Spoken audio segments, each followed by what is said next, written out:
Hello बच्चों, कैसे हैं आप सब। आई होप कि आप सब बहुत बढ़िया हैं। और आज जो है हम डिस्कस करने वाले हैं चैप्टर नंबर 4 विज्ञान का कक्षा 7 का। ठीक है, इसके क्वेश्चन आंसर पर नज़र डालेंगे कि क्या क्या है।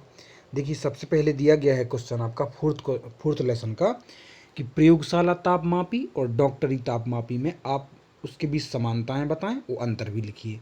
देखो बच्चों, सबसे पहले हम समानता पर बात करेंगे। ठीक है, उसमें क्या सिमिलरिटी है, क्या समानताएं हैं। तो देखो, समानता दो लिखी हुई हैं इधर कि दोनों ही थर्मामीटर में एक लंबी, बारीक और एक समान व्यास की कांच की नली होती है। ठीक है, चाहे वो डॉक्टरी थर्मामीटर हो चाहे वो प्रयोगशाला थर्मामीटर हो, और दोनों थर्मामीटरों के बल्ब में पारा भरा रहता है। ये जो दो जो हैं समानताएं हैं। अब डिफरेंस क्या है, देखो डिफरेंस इस प्रकार से आप नोट कर सकते हैं। क्या है डिफरेंस, तीन डिफरेंस दिए गए हैं इधर कि प्रयोगशाला तापमापी शरीर के ताप के अतिरिक्त अन्य वस्तुओं के ताप मापने में उपयोग होता है, और डॉक्टरी तापमापी जो होता है केवल शरीर की ताप का उपयोग मापने के लिए होता है। ठीक है, प्रयोगशाला तापमापी में इसका जो परिसर है यानी रेंज है -10 डिग्री से -110 डिग्री सेल्सियस होता है। ठीक है, और इसका जो परिसर है, रेंज है, ठीक है, देखो इसका परिसर 10 डिग्री से 110 डिग्री तक माप सकते हैं प्रयोगशाला तापमापी को, और डॉक्टरी तापमापी जो है आपका 35 डिग्री से 45 डिग्री तक इसको केवल आप माप सकते हैं। तीसरा डिफरेंस यह है कि इस तापमापी का प्रयोग प्रयोगशाला तापमापी से कम होता है। लंबाई प्रयोगशाला तापमापी से कम होती है, और ना इस तापमापी की लंबाई डॉक्टरी तापमापी की अपेक्षा अधिक होती है। ठीक है, ये तीन जो हैं आप इजीली नोट कर सकते हैं। अगला है ऊष्मा चालक और ऊष्मारोधी, प्रत्येक के दो दो उदाहरण दीजिए।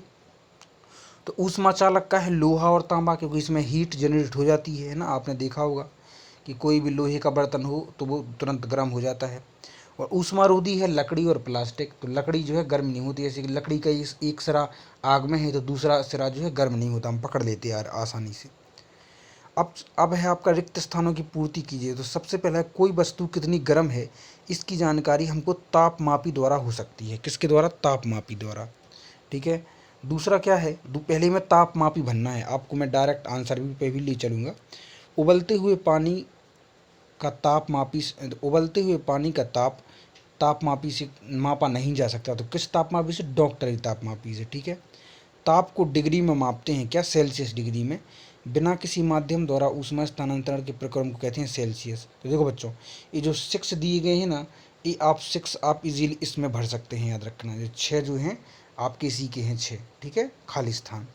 अब हैं आपकी क्या, अब दिए गए हैं आपको सही जोड़ी। तो सही जोड़ी हम इसको मिला के बताते हैं आपको। देखो, सबसे पहले थल समीर बहने का समय। तो थल समीर बहने का जो समय होता है ना, वो होता है आपका रात को।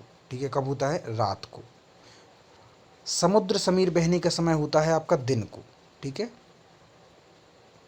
गहरे रंग के कपड़े पहनने जो पहनते हैं हम, तो वो पहनते सर्दियों में, सर्दियों में। ठीक है, और जो गर्मियों में हम हल्के रंग के कपड़े पहनते हैं। ठीक है, अगला क्वेश्चन है कि सर्दियों में एक मोटा वस्त्र पहनने की तुलना में उसी मोटाई का कई परतों का बना वस्त्र अधिक उष्णता क्यों प्रदान करता है, बताइए। तो सुनो ध्यान से, कई परतों से बने वस्त्र में अधिक परतों के बीच में वायु की परत विद्यमान होती है। ठीक है, वायु जो फंस जाती है, वायु ऊष्मारोधी होती है। ठीक है, ऊष्मारोधी मतलब कि हीट को आर पार नहीं जाने देती, जो हवा, यह हमारे शरीर की ऊष्मा को ठंडे परिवेश की ओर विकिरित होने से बचाती है।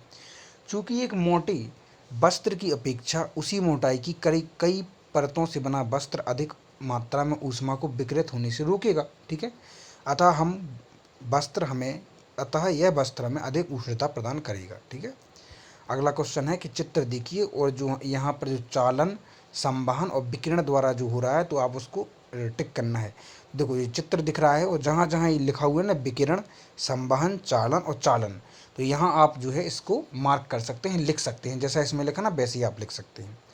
अगला है 7वां क्वेश्चन कि गर्म जलवायु के स्थानों पर परामर्श दिया जाता है कि घरों के बाहरी दीवारों पर सफ़ेद पेंट कराएं, व्याख्या कीजिए ऐसा क्यों। तो सुनो ध्यान से, घरों की बाहरी दीवारों पर सफ़ेद पेंट कराने से दीवारों के जो पृष्ठ होते हैं ऊष्मा के बुरे उत्सर्जक हो जाते हैं। ठीक है, वे आपतित ऊष्मीय विकिरण के अधिकांश भाग को परावर्तित कर देती हैं। जैसे कोई सफ़ेद चीज़ से हमने पूछ दिया तो वो जो किरणें होंगी ना धूप की, प्रकाश की, वो परावर्तित हो जाएगी, लौट जाएंगी, एब्जॉर्ब नहीं करता है ना सफ़ेद कलर।